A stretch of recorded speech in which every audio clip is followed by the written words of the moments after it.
बिस्मिल्लाहिर्रहमानिर्रहीम। अस्सलाम वालेकुम स्टूडेंट्स। आज हम एफएससी केमिस्ट्री पार्ट 1 के चैप्टर नंबर 2 के एक टॉपिक को डिस्कस करते हैं जो है प्लैंक्स क्वांटम थ्योरी। हिस्ट्री को थोड़ा देखते हैं। इन 1900 a German physicist Max Planck studied the spectral line obtained from hard black body at different temperatures. He observed that light radiation was produced discontinuously by the particle of hard body which were vibrating with a specific frequency. These vibrations increased with increase in temperature. Thus Planck proposed a new theory called Planck's quantum theory.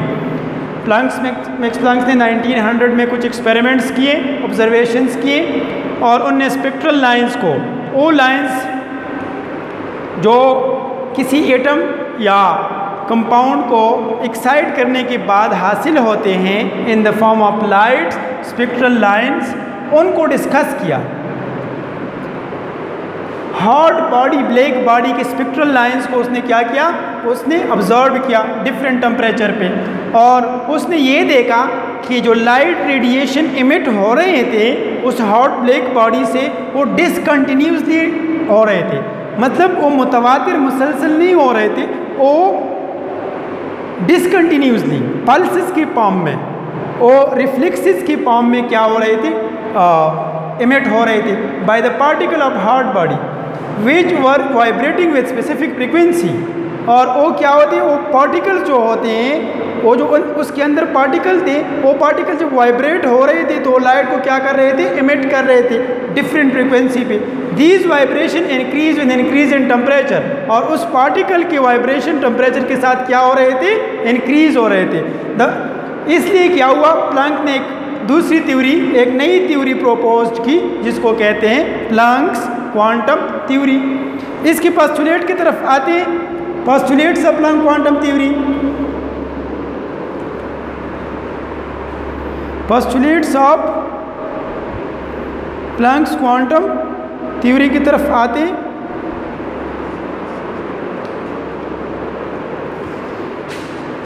पहला postulate है कि energy emitted और absorb by hard body is not in continuous form but in small units of waves.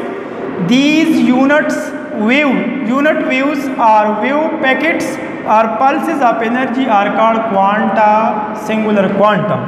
In case of light energy it is often called photon.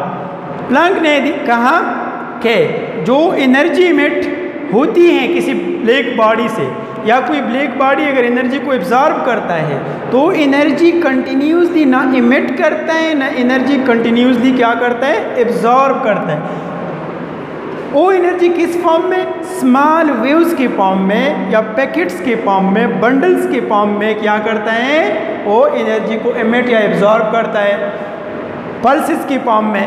और एक pulse को या एक wave packet को या एक वेव बंडल को, यूनिट ऑफ वेव को क्या कहते हैं, उसको क्वांटा कहते हैं या सिंगुलर उसका क्या है, क्वांटम है। और लाइट के केस में उसको क्या कहते हैं, फोटॉन कहते हैं। इसको डायग्राम से एक्सप्लेन किया गया है कि ये देखो ये कंटिन्यू वेव है, कंटिन्यू वेव है जिसमें कोई ब्रेक नहीं है, कंटिन्यू वेव। और ये इंडिविजुअल फोटॉन है, तो ये फोटॉन जो इमिट हो रहे हैं, प्लैंक कहता है कि जो फोटॉन इमिट हो रही है इस तरह कंटिन्यूसली नहीं इमिट हो रहे, या लाइट जो इमिट होती है कंटिन्यूसली इमिट नहीं होती।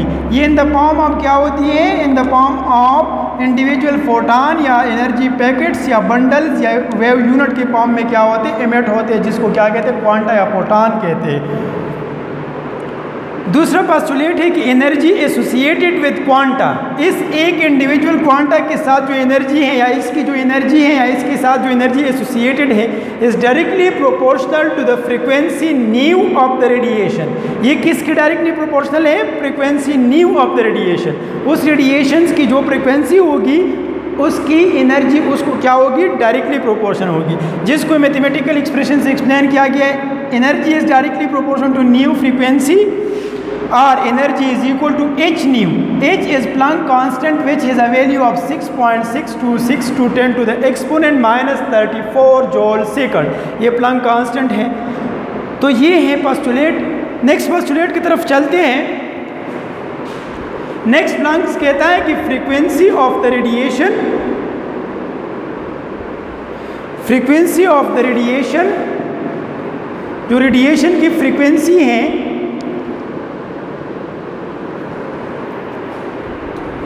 Frequency nu is also related to wavelength and speed of radiation by equation.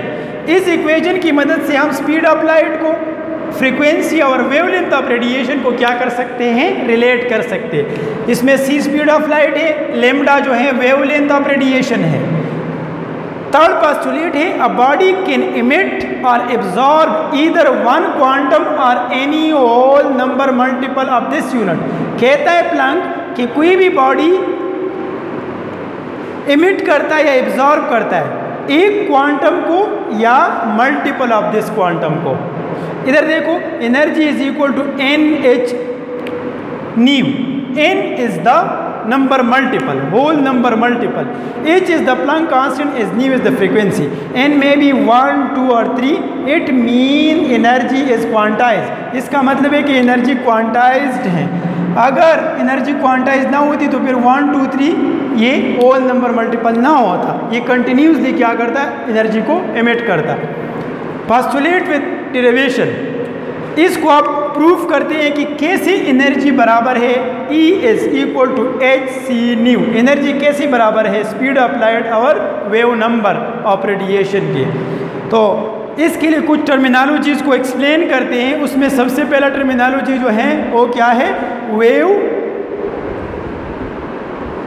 Length. What is wave length? The distance between two adjacent crests और ट्रफ ऑफ अ वेव।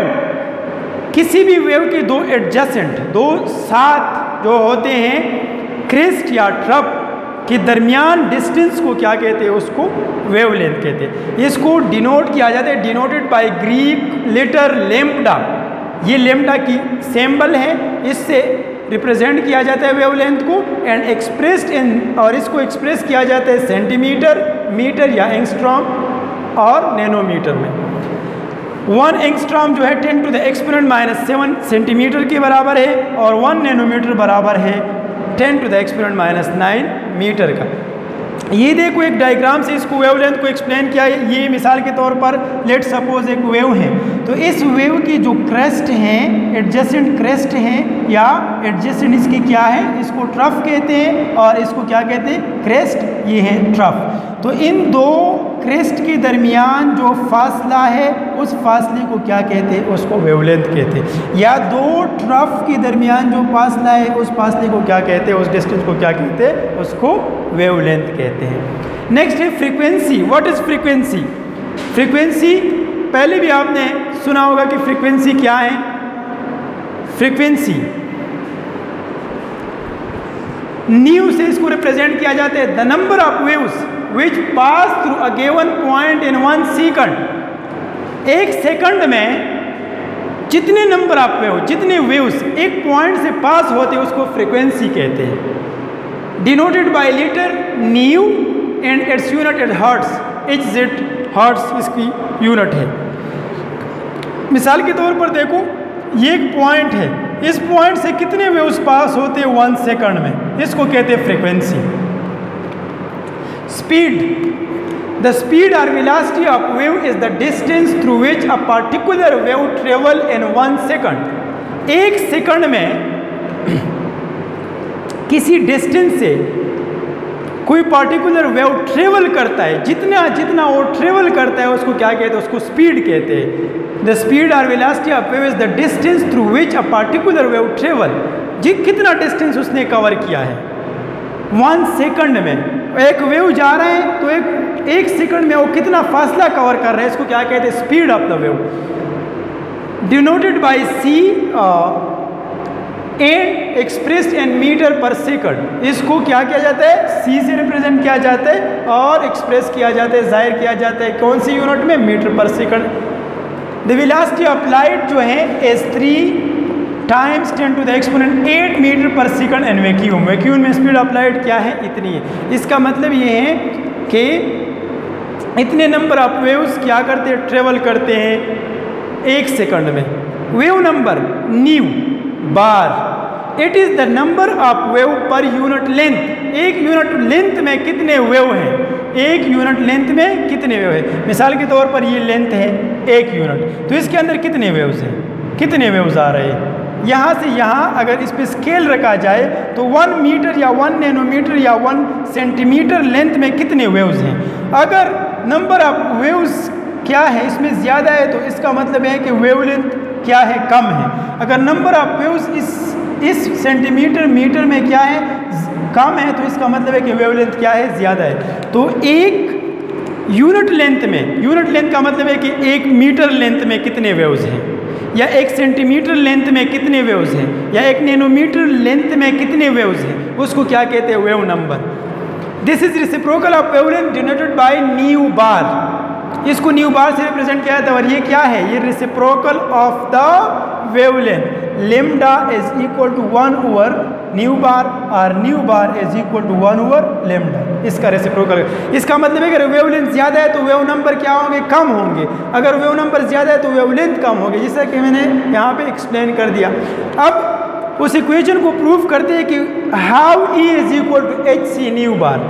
तो हमें पता है कि जो वेवलेंथ है रेसिप्रोकल है किसका, वेव नंबर का, या वेव नंबर रेसिप्रोकल है वेवलेंथ का पर मीटर और पर सेंटीमीटर। ये कौन सी यूनिट में आप लेते हैं। फ्रीक्वेंसी हमें पता है कि वो भी इनवर्सली प्रोपोर्शन है किसकी, वेव लेंथ की।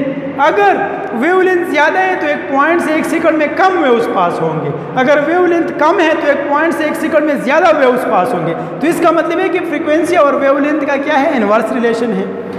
हम स्पीड ऑफ लाइट, पता है कि speed of light is equal to nu frequency of the radiation times wavelength of the radiation. और इस इक्वेशन को अगर हम फ्रीक्वेंसी के लिए सॉल्व करें तो ये आता है nu is equal to C by lambda. और हमें ये भी पता है कि energy of radiation is equal to Planck constant times frequency of radiation nu. तो एनर्जी को हम यहाँ से रिलेट कर सकते हैं कि energy is equal to H C by lambda. Energy को अगर हम देखें तो यहाँ पे इस एनर्जी के इक्वेशन में न्यू की वैल्यू पुट करो, न्यू की वैल्यू क्या है, सी बाई लेम्डा। तो E is equal to H C by lambda. अब देखो हमें पता है कि वेव लेंथ, वेव नंबर जो है ये रेसिप्रोकल है किसका, वेव लेंथ का। तो यहाँ से 1 ओवर वेव लेंथ, यहाँ से 1 ओवर वेव लेंथ को अगर हम निकालें 1 ओवर वेव लेंथ, और उसकी जगह अगर हम ये बार पुट करें न्यू बार, तो हमारे पास इक्वेशन आता है ई, ये ई आ गया, एच ये एच है, सी ये सी है, और 1 ओवर लेम्डा बराबर है किसकी, वेव नंबर या न्यू बार की। तो उसकी जगह हमने ये लिखा। तो इस तरह हमने प्रूव किया कि E is equal to H C nu bar. Frequency of the radiation is equal to Planck constant, speed of light and wave number of radiation. तो ये थी हमारी आज की लेक्चर की कंटेंट्स, और इंशाल्लाह नेक्स्ट लेक्चर के साथ हम आपके साथ होंगे। तब तक के लिए इजाज़त चाहिए। अल्लाह हाफिज़।